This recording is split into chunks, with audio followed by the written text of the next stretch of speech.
আজ 14ই আগস্ট শুক্রবার আজকের প্রতিবেদনে থাকছে পশ্চিমবঙ্গের বেশ কিছু গুরুত্বপূর্ণ খবর। শুরুতেই থাকছে রাজ্যের রাজনীতির একাধিক বড় খবর। নেতাজিকে নিয়ে বিতর্কের মাঝেই বড় সিদ্ধান্ত শুভেন্দু অধিকারীর সরকারের। নেতাজি সুভাষচন্দ্র বসু এবং আজাদ হিন্দ বাহিনীকে নিয়ে বিতর্কিত মন্তব্যের অভিযোগে বিজেপি সাংসদ অনন্ত মহারাজের কাছ থেকে বঙ্গবিভূষণ সম্মান ফিরিয়ে নেওয়ার সিদ্ধান্ত নেওয়া হয়েছে।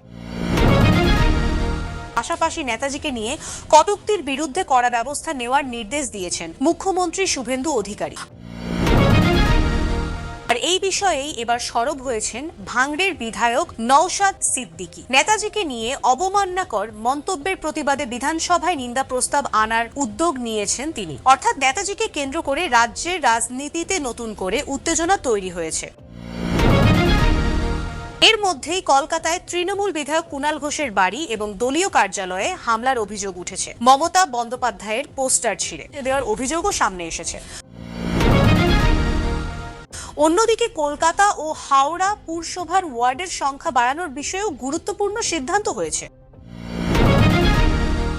থাকছে ওবিসি সার্টিফিকেট নিয়ে আদালতের নির্দেশ। তারপর রয়েছে কলকাতা সহ দক্ষিণবঙ্গে ভারী বৃষ্টির খবর। এনআরএস হাসপাতালে নার্সের রহস্য মৃত্যু নিয়েও থাকছে বিস্তারিত খবর। আর সাধারণ মানুষের জন্য গুরুত্বপূর্ণ রান্নার গ্যাসের দাম নিয়েও থাকছে বড় খবর। চলুন একে একে পুরো খবরগুলো জেনে নেওয়া যাক। নেতাজিকে নিয়ে তৈরি হওয়া বিতর্কে নেতাজি সুভাষচন্দ্র বসু এবং আজাদ হিন্দ বাহিনীকে নিয়ে বিজেপি সাংসদ অনন্ত মহারাজের মন্তব্যকে কেন্দ্র করে রাজ্য জুড়ে বিতর্ক তৈরি হয়েছে। তার মন্তব্যে নেতাজির ঐতিহাসিক ভূমিকা নিয়ে প্রশ্ন তোলা হয়েছে বলে অভিযোগ। এই মন্তব্য সামনে আসার পর রাজনৈতিক মহলে তীব্র প্রতিক্রিয়া তৈরি হয়। এরপর পশ্চিমবঙ্গ সরকারের পক্ষ থেকে বড় সিদ্ধান্ত নেওয়া হয়েছে।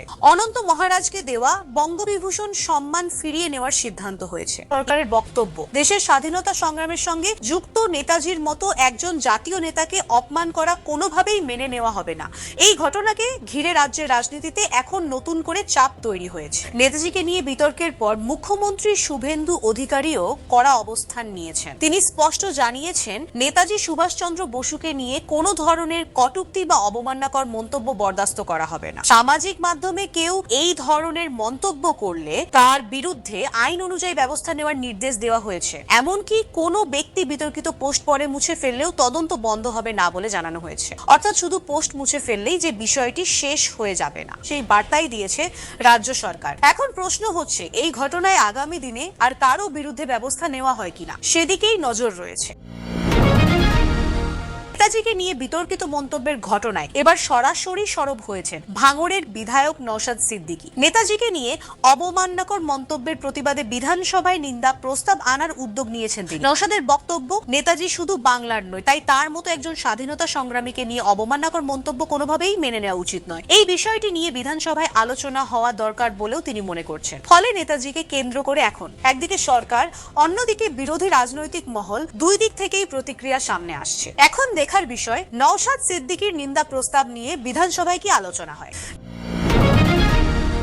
নেতাজিকে নিয়ে বিতর্কের মধ্যেই কলকাতায় আরো একটি ঘটনা সামনে এসেছে। নিউ আলিপুরে নেতাজি সুভাষচন্দ্র বসুর একটি মূর্তি ক্ষতিগ্রস্ত করার অভিযোগ উঠেছে। ঘটনাটির সামনে আসার পর এলাকায় চাঞ্চল্য তৈরি হয়েছে। কে বা কারা এই কাজ করেছে তা নিয়ে তদন্ত শুরু হয়েছে। ঘটনার পিছনে রাজনৈতিক কোনো কারণ রয়েছে কিনা সেটাও খতিয়ে দেখা হচ্ছে। নেতাজিকে নিয়ে যখন গোটা রাজ্যে রাজনৈতিক বিতর্ক চলছে, ঠিক সেই সময় এই ধরনের ঘটনা সামনে আসায় বিষয়টি আরো গুরুত্বপূর্ণ হয়ে উঠেছে।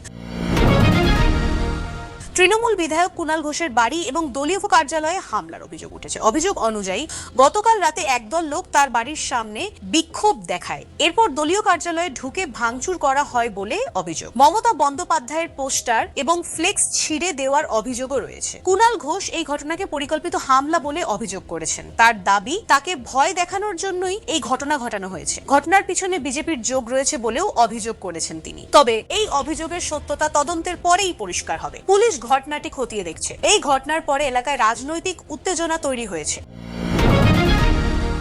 কলকাতা এবং হাওড়া পৌরসভার ওয়ার্ডের সংখ্যা বাড়ানোর পদক্ষেপ হয়েছে। কলকাতা পৌরসভার ওয়ার্ডের সংখ্যা 144 থেকে বেড়ে 209 করার প্রস্তাব রয়েছে। হাওড়া পৌরসভার ওয়ার্ডের সংখ্যা 50 থেকে বেড়ে 68 করার প্রস্তাব রয়েছে। জনসংখ্যা বাড়ার সঙ্গে সঙ্গে নাগরিক পরিষেবার চাপও বেড়েছে। সেই কারণেই নতুন করে ওয়ার্ড তৈরি এবং সীমানা বদলের পরিকল্পনা করা হচ্ছে বলে সরকারের পক্ষ থেকে জানানো হয়েছে। এর ফলে এলাকার মানুষের কাছে পানীয় জল, নিকাশি, রাস্তার আলো এবং আবর্জনা পরিষ্কারের মতো নাগরিক পরিষেবা আরো সহজে পৌঁছে দেওয়ার লক্ষ্য রয়েছে। তবে কোন এলাকার সীমানা কোথায় হবে, কোন এলাকা কোন ওয়ার্ডের মধ্যে পড়বে, সেটাও আগামী দিনে গুরুত্বপূর্ণ বিষয় হয়ে উঠবে।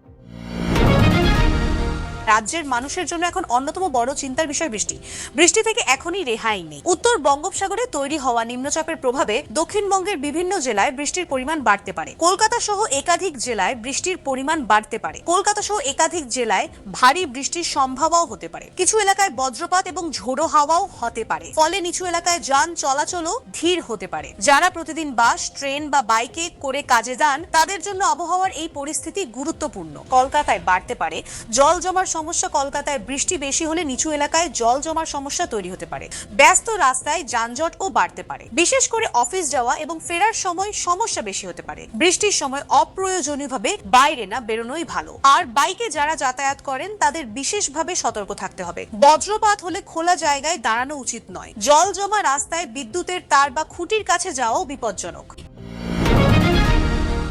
এনআরএস হাসপাতালে এক নার্সের রহস্য মৃত্যু ঘিরে চাঞ্চল্য ছড়িয়েছে। প্রকাশিত খবর অনুযায়ী প্রায় 30 বছর বয়সী ওই নার্স হাসপাতালে কর্তব্যরত ছিলেন। পরে হাসপাতালের একটি শৌচাগার থেকে তার দেহ উদ্ধার করা হয়। ঘটনার খবর পাওয়ার পর পুলিশ হাসপাতালে পৌঁছায়। মৃত্যুর কারণ জানতে তদন্ত শুরু হয়েছে। ঘটনাস্থল থেকে কিছু ওষুধের খালি বোতল এবং একটি সিরিঞ্জ পাওয়া গিয়েছে বলে পুলিশ সূত্রে খবর। তবে কি কারণে মৃত্যু হয়েছে কোনো নিশ্চিত নয়। ময়নাতদন্তের রিপোর্ট পাওয়ার পরেই বিষয়টি পরিষ্কার হবে।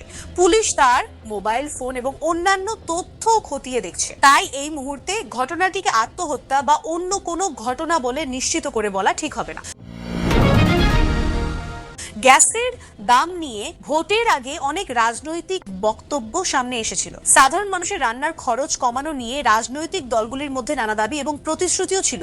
এখন ভোট শেষ হয়ে গেছে, তাই সেই পুরনো প্রতিশ্রুতি এবং বর্তমান গ্যাসের দামের তুলনা শুরু হয়েছে। সাধারণ মানুষের প্রশ্ন, ঘরে গ্যাসের দাম কবে কমবে? কারণ গ্যাসের দাম সরাসরি পরিবারের মাসিক খরচের সঙ্গে যুক্ত। একটি সিলিন্ডারের দাম কমলেও পরিবারের কিছুটা স্বস্তি হয়, আর দাম বাড়লে মাসের বাজেটে তার প্রভাব পড়ে। তাই আগামী দিনে ঘরোয়া গ্যাসের দাম কমে কিনা সেদিকেই নজর থাকবে। পুরো পরিস্থিতিটা যদি একসঙ্গে দেখা হয় তাহলে সাধারণ মানুষের সামনে একাধিক খরচের বিষয় রয়েছে। গ্যাসের দাম কমেনি, বাজার দর প্রতিদিন পরিবর্তন হচ্ছে, সোনার দামও অনেক বেশি, আর বৃষ্টির কারণে যাতায়াতের সমস্যা হলে সময় এবং খরচ দুটোই বাড়তে পারে। তাই সাধারণ পরিবারের জন্য এখন মাসের শুরুতেই খরচের হিসাব করে চলা আরো গুরুত্বপূর্ণ হয়ে উঠেছে। আগামীকাল স্বাধীনতা দিবস 15ই আগস্ট শনিবার। সেদিন কলকাতা মেট্রোর পরিষেবায় কিছু পরিবর্তন থাকবে। বিভিন্ন পথে মেট্রোর সংখ্যা এবং পরিষেবার সময়সূচিতে বিশেষ ব্যবস্থা করা হয়েছে। তাই যারা স্বাধীনতা দিবসে কলকাতায় মেট্রোতে যাতায়াত করবেন তারা বেরোনোর আগে মেট্রোর সময়সূচি দেখে নিন। বিশেষ করে সকালে অনুষ্ঠান বা কাজে যাওয়া এবং সন্ধ্যায় বাড়ি ফেরার সময় এই তথ্য কাজে লাগবে। সবচেয়ে বড় প্রশ্ন, আজকের রাজনীতির দিকে তাকালে কয়েকটি প্রশ্ন সবচেয়ে গুরুত্বপূর্ণ হয়ে উঠছে। নেতাজিকে নিয়ে বিতর্কের পর অনন্ত মহারাজের সম্মান ফিরিয়ে নেওয়ার সিদ্ধান্তের পর রাজনৈতিক পরিস্থিতি কোথায় গিয়ে দাঁড়ায়? শুভেন্দু অধিকারী সরকার এই বিষয়ে আগামী দিনে আরো কোনো পদক্ষেপ করে কিনা? নওশাদ সিদ্দিকীর নিন্দা প্রস্তাব নিয়ে আরো কোনো পদক্ষেপ করে কিনা? আর কুণাল ঘোষের বাড়িয়ে বিধানসভায় কি আলোচনা হয়? আর এবং দলীয় কার্যালয়ে হামলার অভিযোগের তদন্তে কি বেরিয়ে আসে? এই বিষয়গুলির দিকেই এখন রাজনৈতিক মহলের নজর। আপনার এলাকার কোনো বড় খবর থাকলে আমাদের জানাতে পারেন। আপনার কাছে আজকের কোন খবরটি সবচেয়ে গুরুত্বপূর্ণ মনে হয়েছে কমেন্টে জানাতে পারেন। খবরটি ভালো লাগলে একটি লাইক করে দিন। আর পশ্চিমবঙ্গের রাজনীতি, কলকাতার খবর এবং সাধারণ মানুষের গুরুত্বপূর্ণ সহজ বাংলায় নিয়মিত পেতে আমাদের চ্যানেলটি সাবস্ক্রাইব করে পাশে থাকুন। আজকের মতো এখানেই শেষ করছি। নতুন খবর নিয়ে আবার দেখা হবে পরবর্তী প্রতিবেদনে। সবাই ভালো থাকুন, সুস্থ থাকুন, সতর্ক থাকুন। ধন্যবাদ।